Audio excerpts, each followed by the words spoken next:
Hello everyone! Welcome to our mini vlog. So ngayong araw nga ay gusto namin pumunta ni Prince sa Davilan para mag-food trip. Ang kaso, pagdating namin doon ng 7 p.m., nagko-close na yung mga stall ng food. Yung mga carts nila is nagliligpit na sila.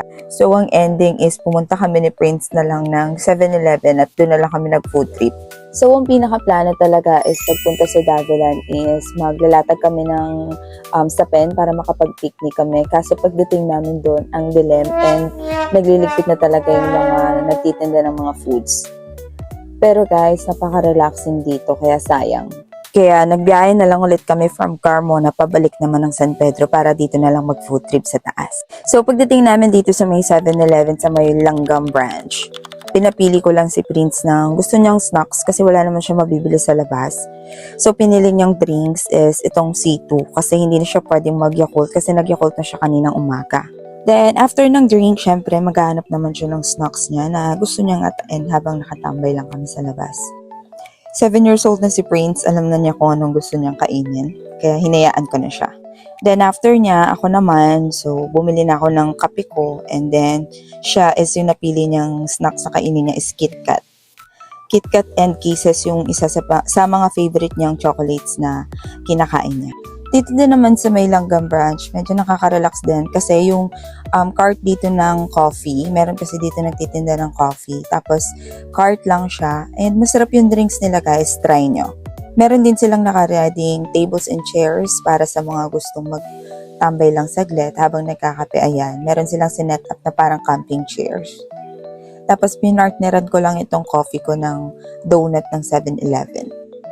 Tapos habang nagkakape ako, titingin-tingin lang ako sa paligid, nag-iisip-isip kasi medyo burn ako ngayong araw. Sobrang stress ng mga pinagdaanan ko. Or super stressful ng mga pinagdaanan ko ngayong araw. As a mom na may isang anak and malayo sa mga friends, kailangan ko talagang gumawa ng way para makapag-relax yung utak. So, ginagawa kong kausap yung anak ko kahit na hindi siya nakikinig or hindi pa man niya naiintindihan.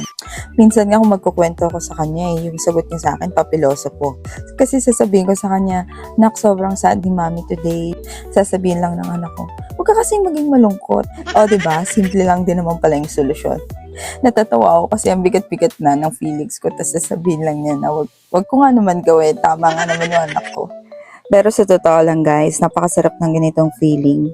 Yung sobrang pagod ka dati dahil inaalagaan mo siya 24/7, buhat-buhat mo siya, or bit-bit mo siya kahit saan. Pero pag lumaki na, and para na kayong barkadang dalawa, nagkaroon ka na ng partner in life, hanggat pwede pa, hanggat maaari pang makasama mo siya, makadate mo siya, makakwentuhan mo siya, gagawin mo kasi darating din naman ang araw magkakaroon ng sariling buhay yung mga anak natin. Dadating yung araw manghihingi na tayo ng time sa kanila kasi super busy na nila sa buhay na tinatahak nila. And mamamalimos na tayo ng time and effort para sabihin na bonding naman tayo. Kaya hanggat ngayong maliit pa, hanggat kaya mo pang kontrolin yung oras nila, ibigay nyo na todo 100%. Lalo sa mga katulad ko na isa lang yung anak, pero Diyos ko, huwag nyo nang sayangin yung oras ninyo. Make time for them, make bond with them, make moments with them. Yan lang muna sa ngayon guys. Thank you so much for watching. Don't forget to subscribe, like, comment, and share. Thank you. Bye! Mwah!